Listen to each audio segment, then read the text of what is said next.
William and Kate, when everything seemed to go absolutely swimmingly, and yeah, sure. Wait for it. Or there was talk about one of Kate's uncles, and perhaps he'd done some things in Ibiza that maybe he shouldn't, but it all seemed to go very smoothly. As this wedding approaches, I have a slightly different feeling about it. Hey, y'all, come look at this. Now, it all started with a website in America called TMZ. It's a gossip celebrity website, and they go around Beverly Hills and LA and elsewhere and take a whole load of photographs of celebrities and well-known people. I have to admit I've been trailed around by them, and one or two photographs of me in LA that they published that weren't perhaps all that flattering. But, you know, that is the world of website gossip. It's not in any way... Stop it. ...a mainstream media. And the story was that Meghan Markle's dad, Thomas, he's in his early 70s. He's a retired lighting director, worked in Hollywood, worked on some big films, actually. He's not had such a great time in the last few years. His health has not been great. Financially, things have not been good. And he's living in Mexico in, I think it's fair to say, fairly strained circumstances. But he's That doesn't make sense. never been, ever, in the front of anything. He was a tech guy involved in Hollywood. And the story was, as we saw a series of photographs last week of him being measured up for a suit, etc., the story came out on TMZ that, in fact, these photographs had been staged. And when I say staged, done in cooperation with a member of the paparazzi. Some people have said money changed hands. We've no idea whether that's true, whether it was a tiny amount or a large amount. But what we do know is that the Mail on Sunday ran this as their front page. Exclusive. Meghan's dad staged photos with the paparazzi. And that, on the front page of Britain's biggest selling Sunday newspaper, suddenly changed the whole game. Within 24 hours, we're getting Meg Dad. Hey, y'all, come look at this. I won't go to the wedding. The next day we get I'll be there. That's quite clever, I suppose. I'll give him credit for that. We get I'm just too ill to walk Meghan down the aisle. And right now we have absolutely no... Wait for it. ...idea whether the father of the bride is going to be there to walk her down the aisle. And I'm asking you, is this obsession that the media have with Meghan Markle's family now... Very good question. ...now tarnishing what should have been a great day this Saturday? And if you think, yep, the tabloids are completely over the top with their coverage and their level of intrusion, then call me on 0345 606 973, or maybe you think, no, it's all fair game, these people are in the public domain, then you can text to 84850. Or maybe you think, actually, it isn't really the tabloid Here it comes. newspapers that should take the blame for this, because after all, that's kind of what tabloid newspapers do. Why was Thomas Markle not protected in any way at all? Why, given the wedding in 3 days' time, has he not even had a rehearsal for walking her up the aisle, given that this event is expected to be watched by between 1 and 2 billion people globally? Very good question. Surely Buckingham Palace, with all their knowledge of the global interest that comes with royal weddings, surely they must have known that at some point there would be investigations into all sorts of aspects of the Markle family, but in particular that they'd be looking at Thomas Markle and indeed at her mother as well. And I have to say, you know, I do think that the tabloids are very intrusive in this country.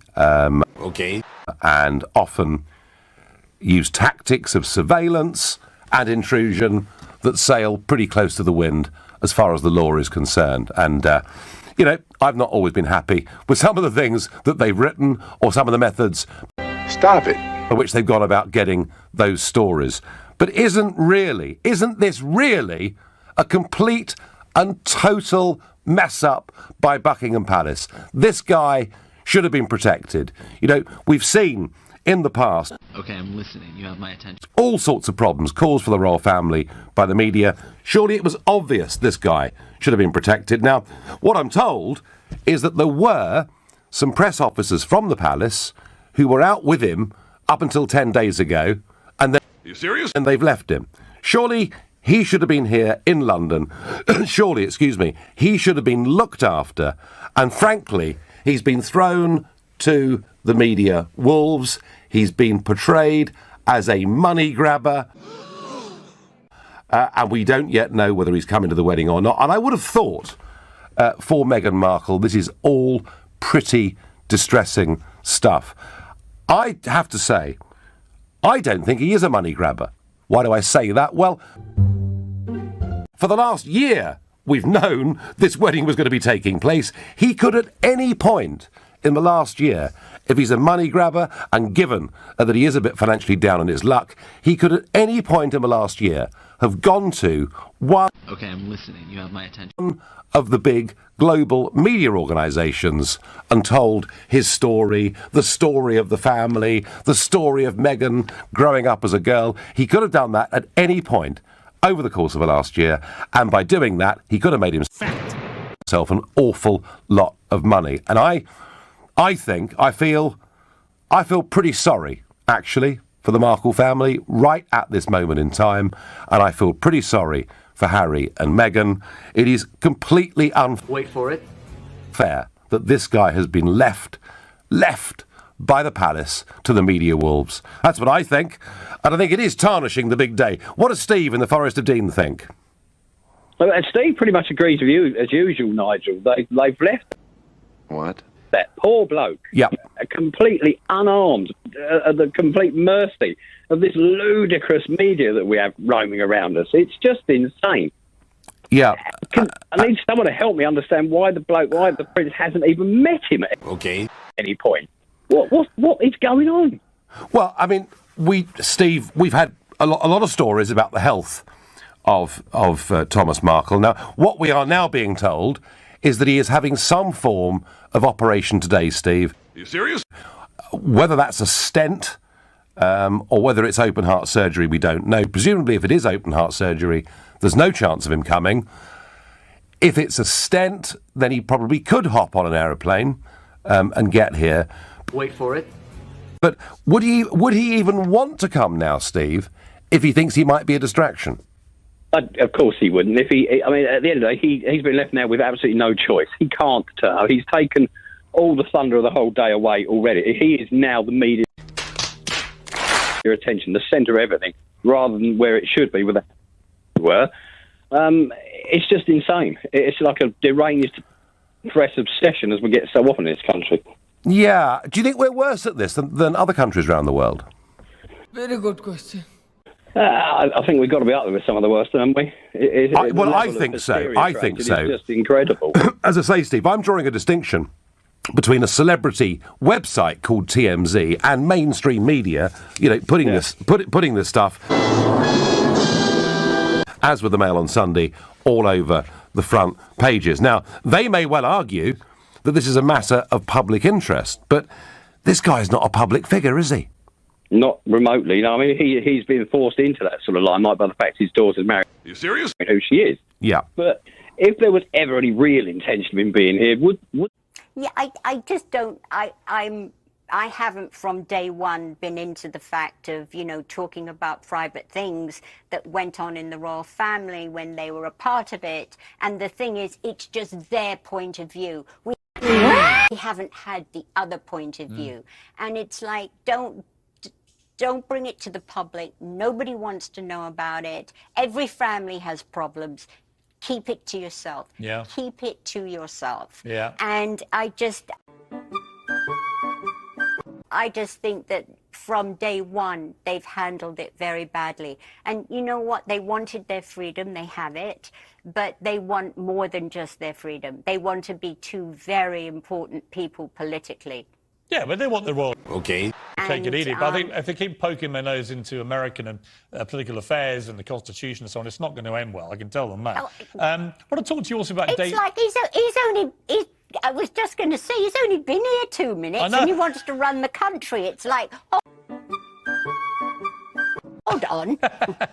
It's completely absurd. Talking about Dave Chappelle. So Dave Chappelle, I don't know if you've been following this, but he did this big Netflix special. He told some trans jokes. You know, some people thought it was funny, including trans people. Other people, including other Hey, y'all, come look at this.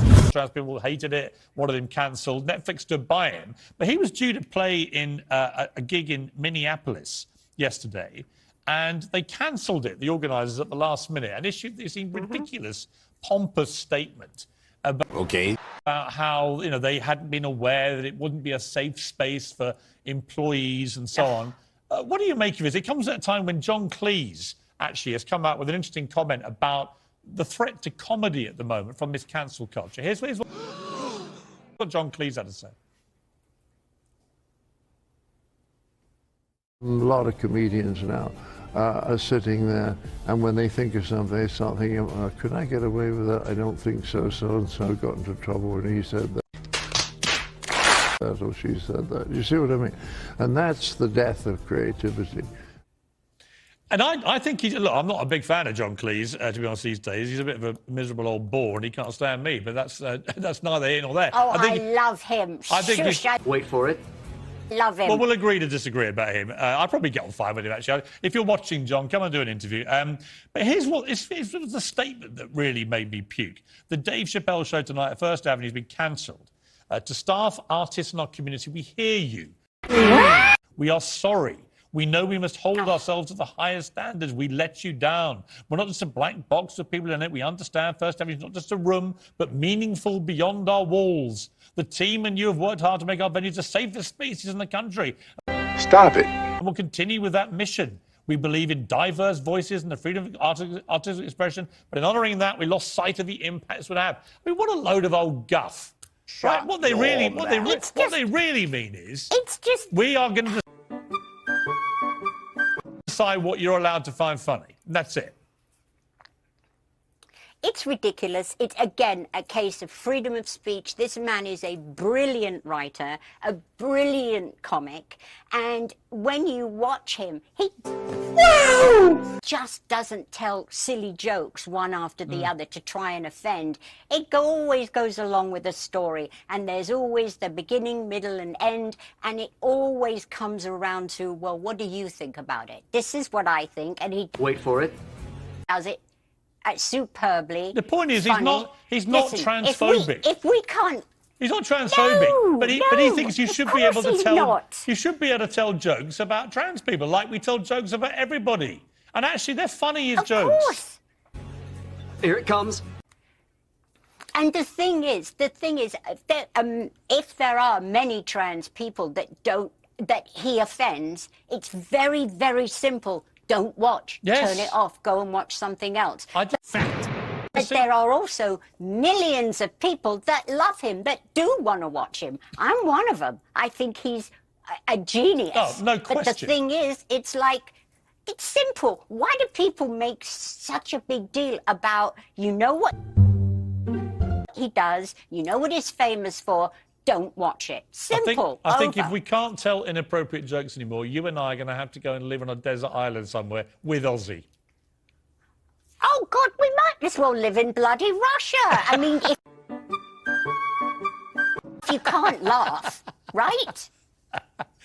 You've got to laugh, you know, you've got to have irony, you've got to laugh. With the state of the world right now, if you can't go out or watch something at home that's funny,